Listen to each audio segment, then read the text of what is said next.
Крыму острая нехватка медперсонала. Попасть на прием к врачу становится все сложнее. У поликлиник выстраиваются очереди. В тесной толпе и больные, и здоровые. У вас есть температура? Есть температура? По пандусу, пожалуйста, там очередь.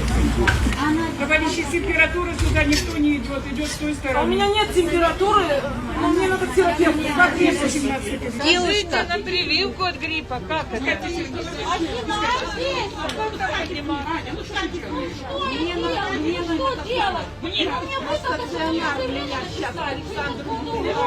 Мне плохо совсем, я не могу стоять. Как прикрепиться к вашей поликлинике? Сейчас я вам дам бумагу. Такой своеобразный пропускной режим попытались ввести в 4-й поликлинике Акмесджита. После возмущенных постов в соцсетях вход в нее открыли. Однако попасть к врачу по-прежнему непросто. Вот ногу подвернула, и поехала в травмпункт. В травмпункте мне сделали рентген, перелом, наложили гипс и сказали, больничный лист выдают по месту регистрации в поликлинике. Вчера звонил в свою поликлинику, травматолог будет принимать с 8 до 12.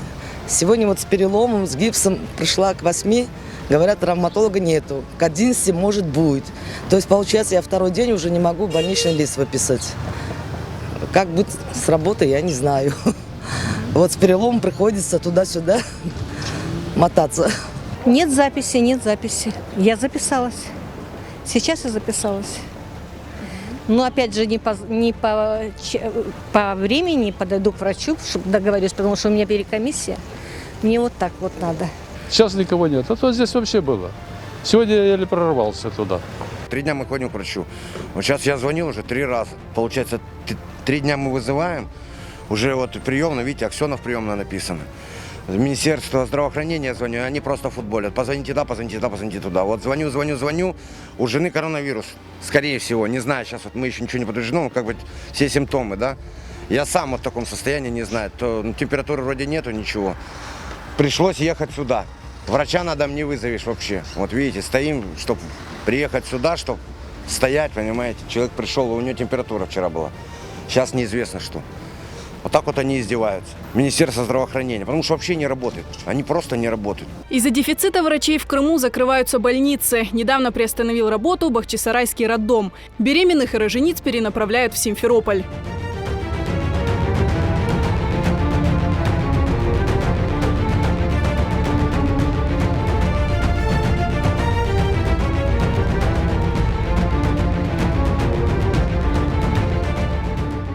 На сайте Минздрава Крыма опубликован длинный список из 1500 вакансий. В крымские больницы требуются врачи различных специальностей – медсестры, санитарки.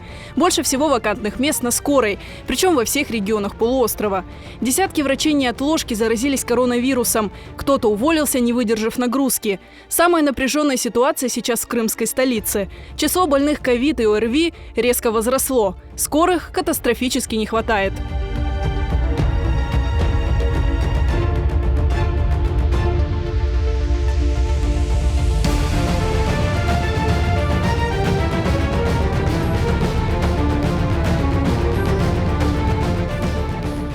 Каждый новый день в Крыму бьет антирекорд предыдущего. Число заболевших коронавирусом в сутки более 100 человек – это уже привычная статистика. В резком росте заболеваемости власти винят свадьбы и похороны, призывая крымчан отказаться от участия в массовых мероприятиях. И в тот же день проводят в Артеке детскую новую волну. Без масок, без соблюдения социальной дистанции.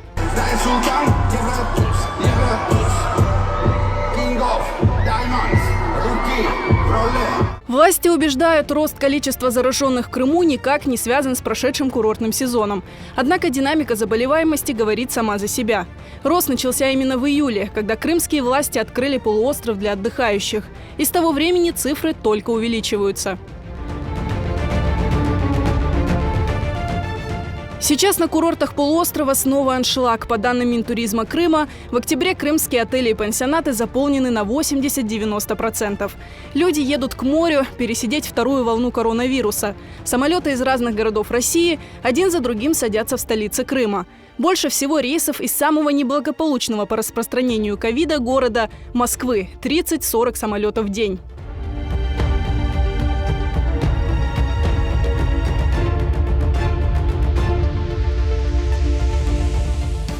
Москвичи ринулись в Крым провести здесь внеплановые каникулы, объявленные в связи с резким ухудшением эпидемиологической ситуации в их городе.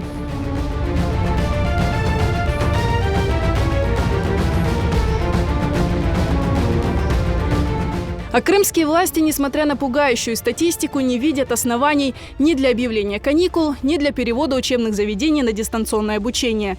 В некоторых школах ввели масочный режим, но его не соблюдают даже учителя. И уж тем более дети, которые не в силах высидеть целый день в маске в душном классе. Власти говорят, школы в Крыму закроют, только если на это будет разрешение федерального центра. За чье здоровье можно не переживать, так это крымские депутаты. Они, не дожидаясь указаний свыше, оперативно перешли на удаленку.